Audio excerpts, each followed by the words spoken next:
Doctor Sudhanshu Trivedi. माननीय सभापति महोदय, जब मैं उस डॉक्टर दिन सुधांशु त्रिवेदी जी को सुनिए लोकसभा दे रहा था, क्या बोला तो समाप्त होते समय माननीय गृह मंत्री जी ने आदेश दिया था कि जो संख्या मैंने अप्रोक्सीमेट बताई थी उसको थोड़ा सुधार कर दे। तो आज मैं बताना चाहता हूं, पिछले लोकसभा में सबसे बड़ी जीत असम की धुबरी सीट पर 10,12,476 वोट से हुई थी और जहां सबसे बड़ा डेमोग्राफिक चेंज हुआ है।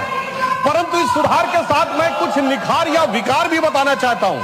मैं बताना चाहता हूं, पिछला लोकसभा चुनाव एकमात्र चुनाव था भारत के इतिहास का जहां बांग्लादेश के अखबार में इनकी पार्टी के एक बड़े नेता ने, डेली स्टार अखबार का नाम है, जिसमें आर्टिकल लिखा जिसका नाम था मोदी हैज टू गो। मैं पूछना चाहता हूं कांग्रेस के नेताओं को, बांग्लादेश के अखबार में यह लिखने की आवश्यकता क्यों पड़ी मोदी हैज टू गो, और इसका और जीत का क्या कनेक्शन है, यह मैं प्रबुद्ध सांसदों के विवेक के ऊपर छोड़ता हूं। और मैं दूसरी बात कहना चाहता हूं, यह चिंता सिर्फ हमारी नहीं थी सभापति महोदय। मैं एक वाक्य कोट करना चाहता हूं और वाक्य है, the infiltration has become a disaster now. I have both the Bangladeshi and Indian voter list.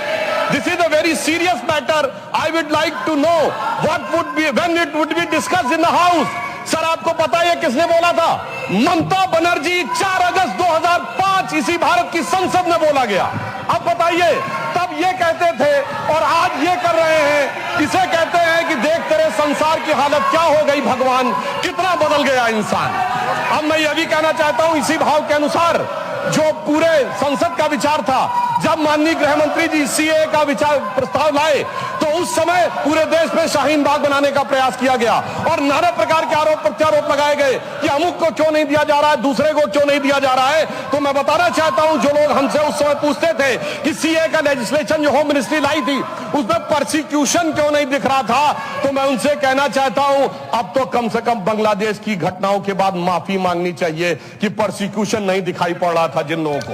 उनके लिए मैं अटल जी की कविता की वो पंक्ति कोट करना चाहता हूं कि जिनके लाशों पर पग धरकर आजादी भारत में आई, वो अब तक है खाना बदोश, गम की काली आंधी छाई। हिंदू के नाते उनका दुख कहने में तुम्हें लाज है आती, तो सीमा के उस पार चलो सभ्यता जहां कुचली जाती। मगर अफसोस की बात यह है सभापति जी, जब ये सीमा के पार जाते हैं तो क्राइम अगेंस्ट ह्यूमैनिटी शब्द गाजा के लिए लिखते हैं अपने ट्वीट में, बांग्लादेश के लिए नहीं लिखते हैं। उससे भी साफ समझ में आ जाता है कि सीमा के पार इनकी दृष्टि कहां और किस रूप में आती है। अब मैं यह भी बताना चाहता हूं, जो हमारे साथी ने कहा कि गृह मंत्रालय हस्तक्षेप कर रहा है किसी राज्य में, परंतु मैं बताना चाहता हूं गृह मंत्रालय ने हस्तक्षेप नहीं किया, राज्यों ने हस्तक्षेप किया है। गृह मंत्रालय में नागरिकता को लेकर कानून बनाना केवल केंद्र